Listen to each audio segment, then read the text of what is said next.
Bonjour, Jean-François Clairvoy, astronaute de l'Agence spatiale européenne. On est ravi d'être avec toi. Bonjour, ravi aussi de partager avec toi et tous les amis de la Cité de l'Espace Alors ce petit oui, moment. on n'aura pas l'occasion cette fois-ci de se voir comme plusieurs fois, ça a été déjà le cas à la Cité de l'Espace. Là, on le fait par caméra interposée. Mais on est vraiment ravi que tu aies accepté notre invitation. Alors, tu as volé 3 fois dans l'espace à bord de la navette spatiale américaine. C'était en 1994, en 1997 et en 1999. On va pas mal parler de cette dernière mission un peu particulière de 1999. Alors, on va parler de ce télescope spatial Hubble pour les 30 ans. C'est un anniversaire particulier, ce télescope qui a véritablement révolutionné les découvertes en astronomie. D'ailleurs, Jean-François, est-ce que tu te souviens la première fois où tu as entendu parler de ce télescope spatial? Alors oui, j'étais déjà astronaute en fait lors de son lancement en 90. Donc on s'intéressait au lancement de la navette. Et puis peu de temps après, donc c'était en 92 lorsque je suis arrivé à Houston, Claude Nicollier, un astronaute européen, est parti pour la première mission d'entretien du télescope. Il fonctionnait parfaitement, mais il avait un miroir parfaitement poli, mais selon une mauvaise courbure. Donc, pour le corriger, on peut le faire en mathématiques, puisqu'on peut modéliser le front d'onde optique par des équations mathématiques, mais c'était mieux quand même qu'il puisse voir net. Donc, la première mission d'entretien qui était prévue a inclus une tâche qui au départ n'était pas prévue, c'est de rajouter des lunettes pour corriger le décalage de courbe du miroir. Et donc, on n'avait plus besoin après de pratiquer un traitement mathématique du signal pour rendre nette l'image. L'image était nette dès le départ. Et là, bien sûr, il a commencé toutes ces observations Voilà, extraordinaires. il commence sa carrière dont on a tous en tête ces images formidables de Hubble. Et puis, les années passent et en 1999, il y a à nouveau des petits soucis. Alors, des petits soucis qui sont peut-être davantage liés à l'orientation du télescope spatial. Il y a une histoire de gyroscope là, qui ne fonctionne pas bien. Oui, début 99, donc le télescope perd son troisième gyroscope en mars. Je rentre de vacances au bureau des astronautes, dans mon bureau avec Scott Kelly, un des fameux jumeaux astronautes qui partageait le même bureau avec moi. Et il me dit, tu sais, il y a le télescope, là, il vient de perdre son troisième gyroscope. Maintenant, il n'a plus le droit à aucune panne et ils sont en train de parler de rajouter une mission à très court terme pour lequel tu es bien placé. Et je pensais qu'il blaguait.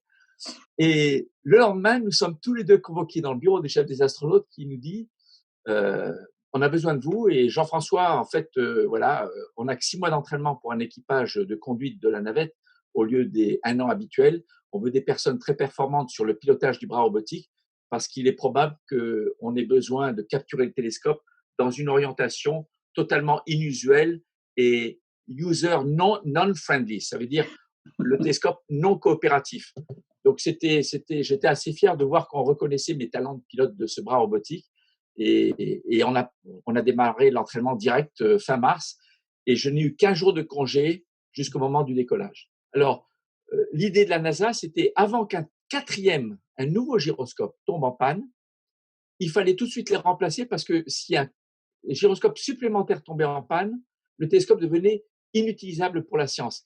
Et comme il fait vivre l'équivalent plein temps de plusieurs milliers, voire une dizaine de milliers de scientifiques dans le monde entier, la NASA se disait on ne peut pas lui se permettre d'avoir le télescope inutilisable pendant un moment. Donc, on va aller réparer ces gyroscopes en panne avant que d'autres n'arrêtent de fonctionner à nouveau. Bon, à cause de nos retards de décollage d'octobre à décembre, un Oui. quatrième gyroscope est tombé en panne. Donc là, ça ne va plus du Et tout. alors là, la NASA, on se rapprochait de la fin de l'année et la NASA s'est posé la question est-ce qu'on attend l'année 2000 avec toutes les navettes au sol au passage de l'an 2000, le fameux Oui, Y2K, c'est le vrai. Year 2000, le bug de l'an 2000 que tout le monde craignait. Et la NASA voulait que toutes les navettes spatiales soient mises à pied sur Terre, à l'arrêt, pendant ce passage.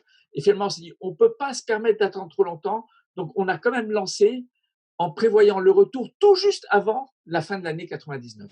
10, 9, 8, 7, we have a go for main engine start. 4, 3, 2, 1.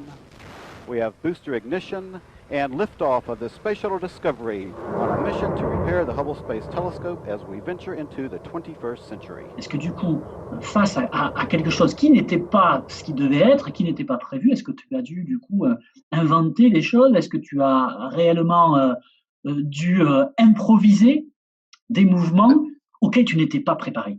Pas vraiment improvisé, mais pendant l'entraînement, j'ai contribué à adapter les procédures, à en créer de nouvelles pour les différents scénarios extrêmes, avec l'aide des contrôleurs au sol, des spécialistes, pour qu'au moment du vol, on soit prêt à toutes les éventualités.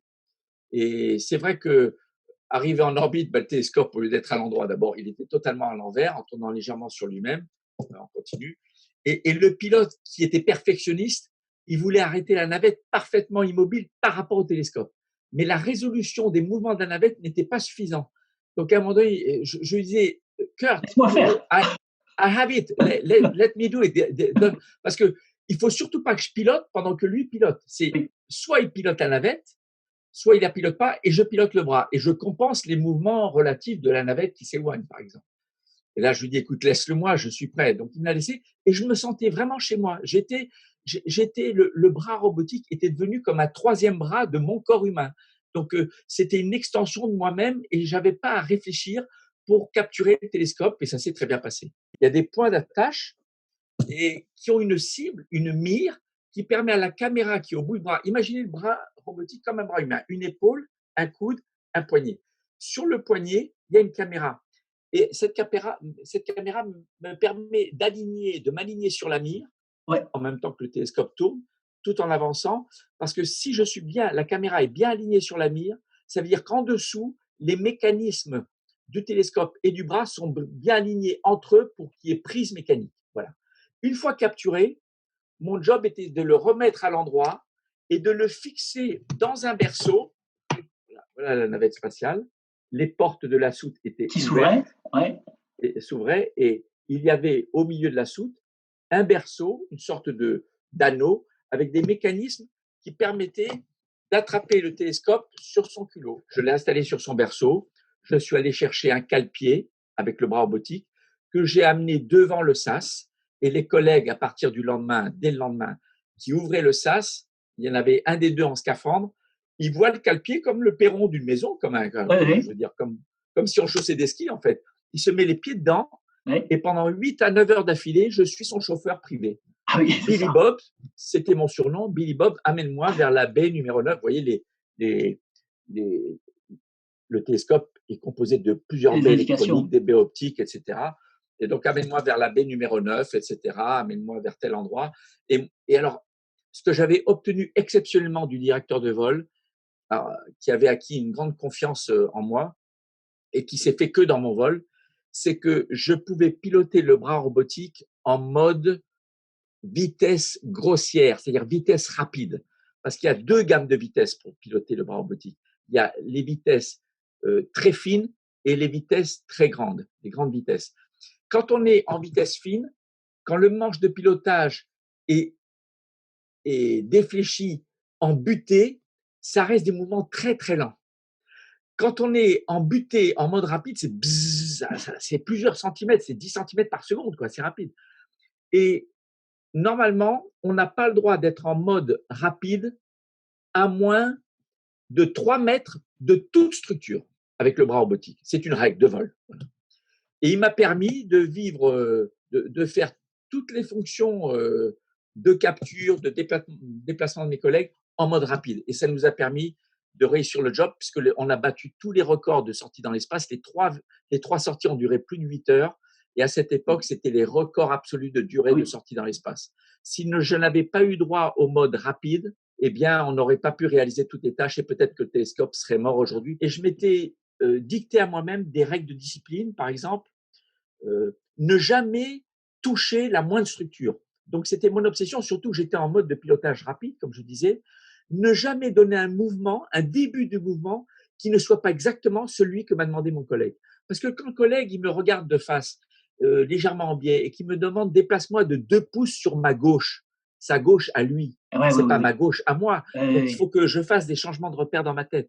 Donc alors, ça a été vraiment un marathon, entre guillemets, court, intense. Un sauvetage. toi, 8 heures en fait aux manettes avec tes collègues que tu déplaces comme ça au bon endroit pour que la réparation soit la plus rapide possible, pendant 8 heures, tu restes concentré constamment, c'est-à-dire tu fais des pauses, tu t'arrêtes, Ah oui. comment tu manges en fait en 8 Ah non, heures, non, ça se il n'y a, passe pas- comme il y ça. a, il y a, il y a pas de pause, pas de pause. On n'est pas là, et on voit plus le temps passer. D'ailleurs, parfois, mon collègue Scott me disait, alors on demandait à ceux dehors, à ton avis, Claude Nicolier, un Suisse, un astronaute européen, qui avait déjà été vers le télescope Hubble auparavant, on lui demande, à ton avis, tu es dehors depuis combien de temps? Alors, il nous disait, bon, 1 heure et quart, et il était dehors depuis plus de 4 heures. Donc, quand on est concentré sur une tâche, on voit plus le temps passer et on n'a qu'une obsession, c'est réussir chaque petite tâche individuelle qui, au bout du compte, va permettre à la mission globale de réussir. Après l'avoir largué le jour de Noël, Oui, le centre de contrôle nous dit restez en patrouille serrée à 100 ou 200 mètres de distance, en co-orbitation, oui, le temps qu'on envoie des commandes pour tout réallumer. Parce que bien sûr, quand on travaille sur le télescope, on éteint tous les équipements à bord pour que les astronautes ne se prennent pas des décharges électriques. Donc, on est resté à côté pendant 2-3 orbites et le sol a tout réallumé. Et à la fin, il nous annonce il est 100% opérationnel. Le jour de Noël, le 25 ah, décembre. C'est notre plus beau cadeau de Noël. merci Jean-François d'avoir partagé ce moment et cette passion de l'astronomie et de l'espace, tu l'as fait vivre mieux que personne. Peut-être un dernier mot, Jean-François, tu vas ce soir avoir peut-être l'occasion d'aller observer ou sortir ton télescope, qui sait? Oui, écoutez, il fait très beau en ce moment. Et le jour où vous avez des nuages, eh bien, écoutez, allez lire ce livre, Histoire de la conquête spatiale, que j'ai écrit avec Franck Lehaut. C'est en fait que l'histoire des vols habités sous forme d'almanach. Donc, c'est sous forme de 2 pages par événement qui marquent l'histoire des vols habités. Donc, il y a effectivement l'émission sur Hubble. Et tous les droits de ce livre sont reversés à une association de protection de l'océan que je parraine en Polynésie française, voilà, qui s'appelle l'Esprit de l'océan à Tahiti. Et ça vous fera voyager dans le temps et dans l'espace grâce à ce livre qui se trouve aussi à la Cité de l'Espace. Bon, ben, Merci à super en tout cas. tous. Et puis, regardez le ciel. Et puis, même quand il y a des nuages, parfois c'est beau parce que les nuages ont des formes extraordinaires, euh, plus belles parfois que les plus belles courbes mathématiques que l'homme ait pu inventer. Merci beaucoup Jean-François, et puis à bientôt à la Cité de l'Espace. Salut. Au revoir.